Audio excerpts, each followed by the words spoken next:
Të duam dhe të distancohemi për hir të Allahut. El Wala wal Bara. Prezanton Amras Creativity. Përshëndetje fëmijë të dashur, sot do të flasim për një temë shumë të rëndësishme, që na ndihmon të kuptojmë më mirë besimin ton dhe lidhjen me Allahun. Kjo temë quhet El Wala wal Bara, që do të thotë të duam dhe të distancohemi për hir të Allahut. Çfarë do të thotë El Wala? El Wala do të thotë të duam dhe të jemi besnik ndaj Allahut, më shumë se çdo gjë tjetër. Allahu është më i dashuri për ne, dhe ne bëjmë gjithçka për të kënaqur atë. Si mund ta tregojmë dashurinë për Allahun? Të falemi dhe të lutim Allahun çdo ditë. Të sillemi mirë me prindërit, vëllezërit, motrat dhe miqtë tonë. Të ndihmojmë ata që kanë nevojë, të lexojmë Kur'anin dhe të mësojmë për fenë tonë. Shembulli i shokut. Imagjinoni se keni një shok ose shoqe që gjithmonë ju ndihmon, ju flet me mirësi dhe ju mbështet. Sigurisht që ju do ta doni atë dhe do t'i qëndroni pranë. E njëjta vlen edhe për Allahun. Ne e duam atë dhe e ndjekim rrugën e tij, sepse ai është më i miri për ne. Çfarë do të thotë El Bara? El Bara do të thotë të mos e duam dhe të largohemi nga gjithçka që Allahu nuk e do. Kjo do të thotë të mos i duam veprat e këqija, si gënjeshtra, padrejtësia, shirku dhe as ata që i bëjnë me qëllim këto vepra.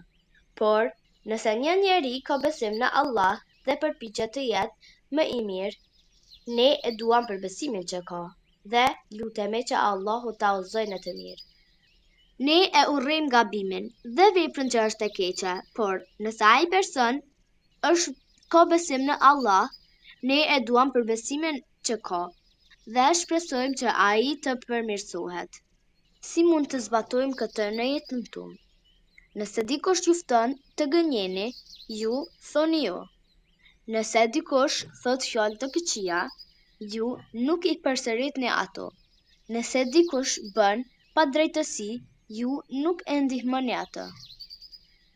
Nëse një shok ju thot të merrni diçka që nuk ju takon, ju duhet t'i thoni: "Jo, kjo nuk është e drejtë. Allahu nuk e do këtë."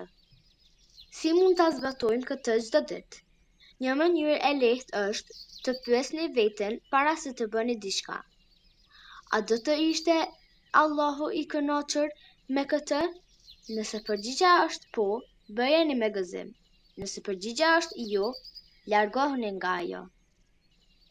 Të dashur fëmijë, kujtoni gjithmonë se El Wala është të duam Allahun dhe të ndjekim rrugën e tij, ndërsa El Bara është të distancohemi nga ajo që na largon prej tij dhe njerëzve, duke u mos pajtuar me veprat e këqija që ata mund të bëjnë. Le të përpiqemi çdo ditë të afrohemi më shumë me Allahun dhe të ndjekim rrugën e drejtë.